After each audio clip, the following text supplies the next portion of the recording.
அன்பின் இஸ்லாமிய உறவுகளை, அல் குர்ஆனில் இடம்பெற்றிருக்கக்கூடிய பாவ மன்னிப்பு துவாக்களை நாம் தொடராக அறிந்து கொண்டு வருகிறோம். அதில் இன்றைக்கு நாம் பார்க்கவிருப்பது தக்வாவுடைய மக்கள், அதாவது இறையச்சமுடைய நல்லடியார்கள் அல்லாஹ்விடத்தில் எப்படிப்பட்ட பாவ மன்னிப்பு பிரார்த்தனைகளை செய்வார்கள் என்ற செய்தியை அல்லாஹ் ரப்புல் ஆலமீன் 3வது அத்தியாயத்தின் 16வது வசனத்தில் அல்லாஹ் குறிப்பிடுகின்றான். எப்படி துவா கேட்பார்கள்? ரப்பனா இன்னனா ஆமன்னா, ரப்பனா இன்னனா ஆமன்னா ஃபக்ஃபிர் லனா துனூபனா வகீனா அதாபன்னா. ரொம்ப அழகான ஒரு துவா. ரப்பனா இன்னனா ஆமன்னா ஃபக்ஃபிர் லனா துனூபனா வகீனா அதாபன்னார். என்ன பொருள் இதற்கு?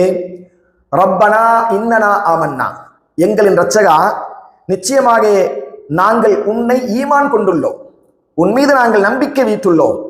ஃபக்ஃபிர் லனா துனூபனா, எனவே எங்களுக்காக எங்கள் பாவங்களை நீ மன்னித்தருள்வாயாக. வகீனா அதாபன்னார், இன்னும் நரக நெருப்பிலிருந்தும் எங்களை காப்பாற்றுவாயாக என்கின்ற ஒரு அற்புதமான துவாவை தக்வாவுடைய மக்கள், இறையச்சமுடைய மக்கள் இப்படி பிரார்த்தனை புரிவார்கள் என்ற செய்தியை அல்லாஹ் ரப்புல் ஆலமீன் குறிப்பிட்டு காட்டுகிறார். எனவே நாமும் இந்த துவாவை மனனம் செய்து ரப்பனா இன்னனா ஆமன்னா ஃபக்ஃபிர் லனா துனூபனா வகீனா அதாபன்னார் என்று அல்லாஹ்விடத்தில் இருகரம் ஏந்துவோம். எல்லாம் அல்ல அல்லாஹ் ரப்புல் ஆலமீன் அத்தகைய நற்பாக்கியத்தை நம் அனைவர்களுக்கும் வழங்குவாராக. அஸ்ஸலாமு அலைக்கும் வரஹ்மத்துல்லாஹி வபரகாத்துஹு.